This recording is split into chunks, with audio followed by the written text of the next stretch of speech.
Hello दोस्तों, हमारे YouTube channel में आपका बहुत बहुत स्वागत है। सबसे पहले आप नए हैं तो हमारे चैनल को लाइक करें, सब्सक्राइब करें। चलिए आज का वीडियो शुरू करते हैं। हम दुकानदार भाई भी कितने मस्त लोग हैं कि लोग आते हैं हमारे पास, प्यार से बातें करते हैं, भाईचारा बढ़ाते हैं और शॉप से उधार लेके चले जाते हैं। और हम भी इतने भोले भाले हैं कि उन्हें उधार दे देते हैं।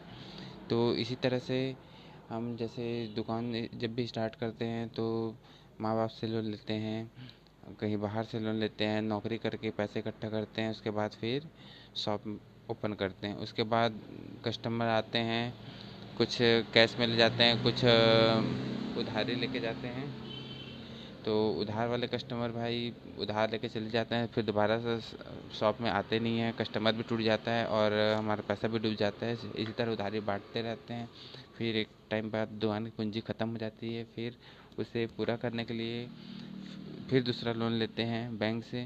तो इस तरह से हमारा सर्कल चलते जाता है, तो फिर अंत में हमारा शॉप डूब जाता है। उससे बेहतर है भाइयों, लोन के ऊपर लोन लेने से बेहतर है कि आप नगद बेचिए, कैश में बेचिए, 10 रुपये कम करके बेचिए, लेकिन नगद बेचिए। उधार के लिए हाथ जोड़ लीजिए, दूर से ही हाथ जोड़ लीजिए।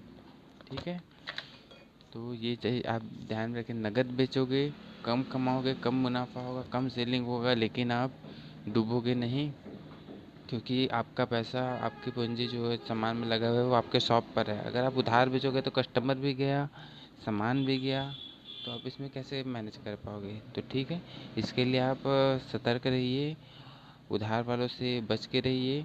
लोग पहले भाईचारा बढ़ाते हैं, आते हैं भाईचारा बढ़ाते हैं, तो उसके बाद फिर भाईचारा बढ़ाते हैं, क्या बोलूँ मैं, मेरे पास खुद कस्टमर आते हैं इस तरह से।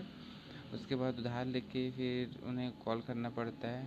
कुछ कस्टमर ईमानदार होते हैं तो आ जाते हैं, कुछ कस्टमर फ़ोन भी नहीं उठाते।